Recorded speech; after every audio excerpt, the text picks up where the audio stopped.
friends, welcome to Exam Challengers.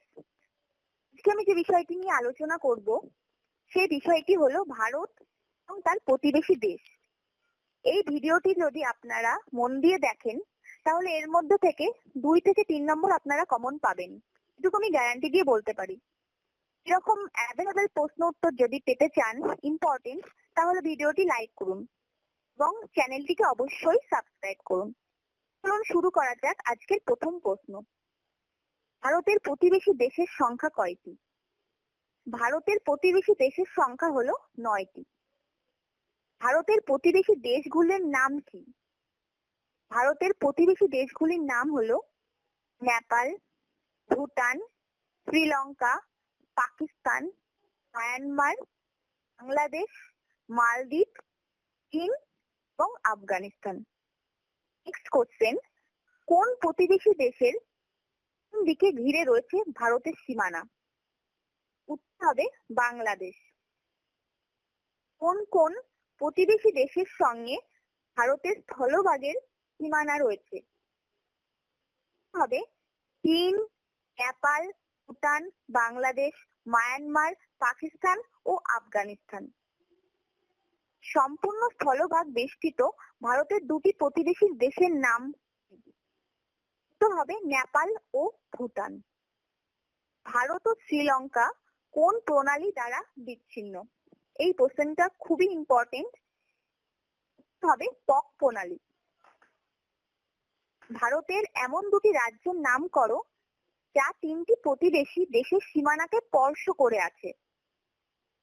হবে পশ্চিমবঙ্গ ও সিকিম। নাম লেখো তাদের সমুদ্র বন্দর নেই। হবে নেপাল ও ভুটান। নেক্সট কোশ্চেন, আরব সাগরকে স্পর্শ করে রয়েছে এমন একটি প্রতিবেশী দেশের নাম লেখো। হবে পাকিস্তান। কলকাতা বন্দরের উপর কোন দুটি প্রতিবেশী দেশ বিশ্ব বাণিজ্যের জন্য নির্ভরশীল? উত্তর হবে নেপাল ও ভুটান। ভারত তার কোন কোন প্রতিবেশী দেশের সঙ্গে জলপথে বাণিজ্য করে? উত্তর হবে শ্রীলঙ্কা ও মালদ্বীপ। নেক্সট কোশ্চেন, পশ্চিমবঙ্গ ছাড়া কোন কোন রাজ্যের সীমানা বাংলাদেশকে স্পর্শ করে আছে? হবে আসাম, মেঘালয়, ত্রিপুরা, মিজোরাম। প্রতিবেশী দেশগুলি কোনটি কোন দিক থেকে? পূর্ব দিকে আছে বাংলাদেশ, মায়ানমার, পশ্চিম দিকে আছে পাকিস্তান, আফগানিস্তান, উত্তর দিকে আছে চীন, নেপাল, ভুটান, আর দক্ষিণ দিকে আছে শ্রীলঙ্কা আর মালদ্বীপ। আর কত সালে প্রতিষ্ঠিত হয়? হবে 1986 সালে। পার্কের পুরো নাম কি? South Asian Association for Regional and Cooperation. সার্কটি দেশ নিয়ে গঠিত। সার্ক 8টি দেশ নিয়ে গঠিত। দেশগুলি হলো বাংলাদেশ, নেপাল, ভুটান, শ্রীলঙ্কা, পাকিস্তান, মালদ্বীপ, ভারত এবং আফগানিস্তান।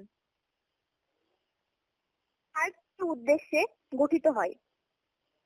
উদ্দেশ্য হলো ভারত ও তার প্রতিবেশী দেশ মিলে শান্তি, সাহিত্য ও অর্থনৈতিক প্রগতির উদ্দেশ্যে গঠিত হয় সার্ক। নেপালের উচ্চতম শৃঙ্গের নাম কি? উচ্চতা কত? নেপালের উচ্চতম শৃঙ্গের নাম হলো মাউন্ট এভারেস্ট। মাউন্ট এভারেস্টের উচ্চতা হলো 1848 মিটার। নেক্সট কোশ্চেন, নেপালের প্রধান নদীর নাম কি? নেপালের প্রধান নদীর নাম হলো কালীকন্ডক। নেপালের রাজধানীর নাম কি? নেপালের রাজধানীর নাম হলো কাঠমান্ডু। নেপালের প্রধান প্রধান শহরের নাম কি? প্রধান প্রধান শহরগুলি হলো পোখরা, বিরাটনগর, জনকপুর। ভুটানের উচ্চতম শৃঙ্গের নাম কি? ভুটানের উচ্চতম শৃঙ্গের নাম হলো ফুলকাংরি, যার উচ্চতা হলো ৭,১58 মিটার। ভুটানের প্রধান নদীর নাম কি? ভুটানের প্রধান নদী হলো মানস। ভুটানের রাজধানীর নাম কি? ভুটানের রাজধানীর নাম হলো থিম্পু। ভুটানের প্রধান ভাষার নাম কি? প্রধান ভাষা হলো আংথা। ভুটানের প্রধান শহরগুলি কি কি? শহরগুলি হলো কুন্টসলিং, আরো ও কুনাখা। কোন দেশকে বজ্রবিদ্যুতের দেশ বলা হয়? বজ্রবিদ্যুতের দেশ ভুটানকে বলা হয়। ভুটানকে কে বজ্রবিদ্যুতের দেশ বলে? কেন বলে? ভুটানে প্রচুর বজ্রবিদ্যুৎ সহ প্রবল বৃষ্টিপাত হয় বলে ভুটানকে বজ্রবিদ্যুতের দেশ বলা হয়। নেক্সট কোশ্চেন, বাংলাদেশের প্রধান নদীর নাম কি? বাংলাদেশের প্রধান নদী হলো মেঘনা। বাংলাদেশের রাজধানীর নাম কি? বাংলাদেশের রাজধানী হলো ঢাকা। বাংলাদেশের সর্বোচ্চ শৃঙ্গের নাম কি? বাংলাদেশের সর্বোচ্চ শৃঙ্গ হলো কেওক্রাডাং। বাংলাদেশের প্রধান প্রধান শহরের নাম কি? প্রধান প্রধান শহরগুলি হলো চট্টগ্রাম, শ্রীহট্ট, খুলনা। নেক্সট কোশ্চেন, বাংলাদেশের কোথাকার তাঁতের কাপড় বিখ্যাত? হবে টাঙ্গাইল। বাংলাদেশের কোথাকার মুসলিম কাপড় জগৎ বিখ্যাত? মুসলিম কাপড় জগৎ বিখ্যাত হলো ঢাকাতে। বাংলাদেশের প্রধান ভাষার নাম কি? প্রধান ভাষা হলো বাংলাদেশের বাংলা। মায়ানমারের উচ্চতম শৃঙ্গের নাম কি? টাকাবোরাজি, যার উচ্চতা ৫,৫৮১ মিটার। মায়ানমারের প্রধান নদীর নাম কি? মায়ানমারের প্রধান নদী হলো ইরাবতী। মায়ানমারের প্রধান ভাষার নাম? মায়ানমারের প্রধান ভাষা হলো বর্মী। মায়ানমারের রাজধানীর নাম কি? মায়ানমারের রাজধানীর নাম হলো নেপাইদাও। নেক্সট কোশ্চেন, মায়ানমারের প্রধান প্রধান শহরের নাম কি? প্রধান প্রধান শহরগুলি হলো ইয়াঙ্গন, মান্দালয়, মৌলোমেন। শ্রীলঙ্কার উচ্চতম শৃঙ্গের নাম কি? শ্রীলঙ্কার উচ্চতম শৃঙ্গ হলো পেড্রোতা লাগালা, যার উচ্চতা ২,৫২৭ মিটার। শ্রীলঙ্কার প্রধান নদীর নাম কি? প্রধান নদী হলো মহাবলীগঙ্গা।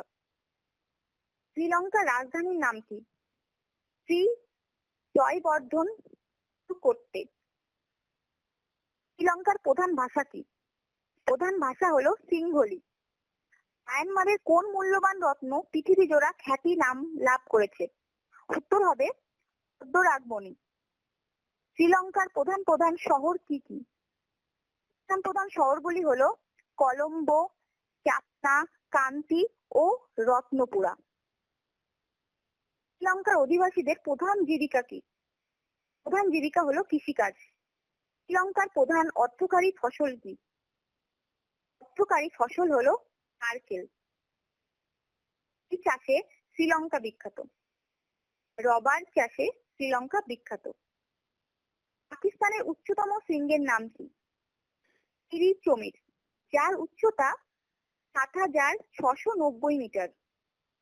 পাকিস্তানের প্রধান নদীর নাম কি? পাকিস্তানের প্রধান নদীর নাম হলো সিন্ধু। পাকিস্তানের রাজধানীর নাম কি? পাকিস্তানের রাজধানীর নাম হলো ইসলামাবাদ। দারুচিনির দ্বীপ কাকে বলে? দারুচিনির দ্বীপ বলা হয় শ্রীলঙ্কাকে। শ্রীলঙ্কাকে দারুচিনির দ্বীপ বলে কেন? শ্রীলঙ্কায় প্রচুর মশলা উৎপাদিত হয়, মধ্যে দারচিনি সবচেয়ে বেশি উৎপাদিত হয় বলে শ্রীলঙ্কাকে দারচিনি দ্বীপ বলা হয়। নেক্সট কোশ্চেন, কোন খনিজ পদার্থ উৎপাদনে শ্রীলঙ্কা পৃথিবীতে বিখ্যাত? গ্রাফাইট উৎপাদনে শ্রীলঙ্কা পৃথিবীতে বিখ্যাত। পাকিস্তানের প্রধান ভাষা কি? পাকিস্তানের প্রধান ভাষা হলো উর্দু। পাকিস্তানের প্রধান প্রধান শহরের নাম কি? প্রধান প্রধান শহর হলো করাচি, লাহোর, পেশোয়ার। ক্যারেজ প্রথা কি? ক্যারেজ প্রথা হলো এক ধরনের জলসেচ ব্যবস্থা। পাকিস্তানের পশ্চিমের শুষ্ক অঞ্চলের প্রচন্ড তাপ শুকিয়ে যাওয়ার ভয়ে মাটির ওপর দিয়ে জল নিয়ে যাওয়া সম্ভব না বলে মাটির তলায় সুড়ঙ্গ কেটে কৃষি জমিতে জল নিয়ে যাওয়া হয়। এটি হলো ক্যারেজ প্রথা। নেক্সট কোশ্চেন, মায়ানমারকে প্যাগোডার দেশ বলে কেন? আসলে মায়ানমারের বৌদ্ধ মন্দিরগুলো প্যাগোডা নামে পরিচিত। যেমন ড্রাগন প্যাগোডা অন্যতম। মায়ানমারে এইরকম প্যাগোডা প্রচুর দেখা যায় বলে মায়ানমারকে প্যাগোডার দেশ বলে। প্রতিবারের মতো আজকেও আছে কুইজ। কুইজটি হলো, আমাকে বলা হলো আগুন জ্বালাতে।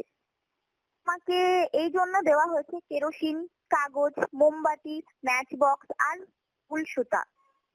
কোনটি আগে জ্বালাবে? আমি জানি আমার ভিউয়ার্সরা খুবই ইন্টেলিজেন্ট আর এই কোশ্চেনটার সঠিক উত্তর দেবে। তাই দেরি না করে কোশ্চেনটির সঠিক উত্তর আপনারা কমেন্ট বক্সে দিয়ে দেন। আমরা উত্তরের অপেক্ষায় থাকলাম।